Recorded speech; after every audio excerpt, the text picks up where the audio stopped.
please throw some light on this as to what is the difference between all these three things? Sure, sure. Most people use these three terms interchangeably, so it's often confusing. Yes. So psychiatrist is a person who has done his basic degree in MBBS and done MD psychiatry. So they can prescribe medicines for you, and we know today we need prescriptions to go to a chemist and get some drugs. So psychiatrist is someone who deals in psychiatric cases who have some mental disorder, some disease which is in the mind, and they can prescribe medicines. Most psychiatrists don't do counseling themselves. They have a psychologist associated who do counseling for them. Okay. So counselor is someone, or a psychologist is someone who has a BA psychology degree and then they have done MA psychology. So MA psychology can be done in clinical psychology so that they can do mental testing. Which kind of disorder you have, they can mentally test it and give you a report. And counseling psychologists have done their MA in counseling psychology, and they are the ones who do counseling. So we call them counselors or psychologists. Therapists again is a very general umbrella term which people use for many people. Generally, therapists are those who do either some kind of hypnotherapy or some kind of energetic healing or psychotherapies or pranic healing, Reiki healing. So these are either called healers or therapists. So there is a wide variety of accessory therapies that they do besides the basic healing therapies. So those are called therapists. Okay. And some people call all three of them therapists. Okay. So generally these are the differences between these. So taking this further, if I would say if someone has anxiety or suppose someone has depression, would he choose a particular kind of would he choose a particular kind of a person, a therapist or a psychologist or a psychiatrist, or how does it help?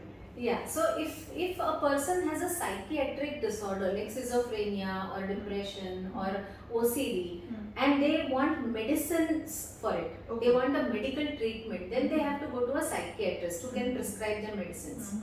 Psychologists, on the other hand, they sort out your problems through discussions, through counseling typically. So if you have some relationship issues, if you have issues like stress in the company, if you have problems with your boss or colleagues, and if you want to sort out these problems through discussions, or if you want to control your anger through some behavioral changes. So a psychologist can help you understand your emotions, your attitudes, help you with some behavioral changes. And if you need some other therapies, like if you want to undergo regression, for example, then you have to go to a hypnotherapist. Or if you want energetic healing, then you can go to a pranic healer or energetic healer. So depending upon what kind of treatment you are looking for, you can choose your therapist. Okay, that's wonderful. Dr. Neenal, but you practice all the three things here in Prana. So you are also a homeopathic doctor, you do counseling also, as well as you do some wonderful healing through chakras and through hypnotherapy. So what is the advantage of coming to you here in Prana? Sure, I would like to tell you on two things.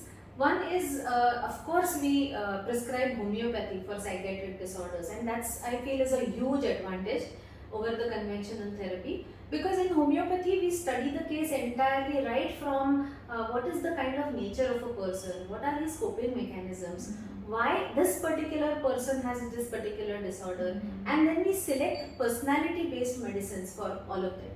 So in homeopathy what happens is, most of the time we can address the cause of this psychiatric condition, and often I have seen that if we understand and address the cause, we can cure the patient. Cure is a big word, well, but we can almost have the patients lead a normal life in most of the cases.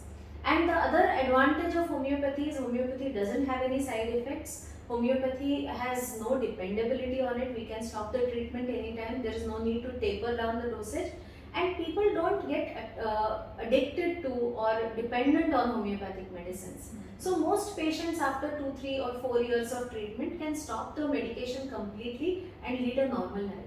So that is the greatest advantage of homeopathy. Plus homeopathy can deal with issues right from I am unable to deal with my anger to a psychiatric disorder. So there is a wide variety of conditions homeopathy deals with. And homeopathy is slow acting is absolutely a myth, because we have treated anxiety attacks and within an hour the patient starts feeling better. So homeopathy is as fast as any other treatment or even faster. So that is the advantage of homeopathy. Plus what we can do is, Once the patient comes to us, we can decide what is the best approach, whether the patient needs only medicines or needs some kind of counseling support also. Or if we trace the disorder starting from the childhood, then we can stabilize the patient first on homeopathic medicines and then do regression therapy. So there are combination of approaches that we use here and then try to help the patient in the best possible way. Many times when people are on psychiatric medication, we can't do hypnotherapy right away.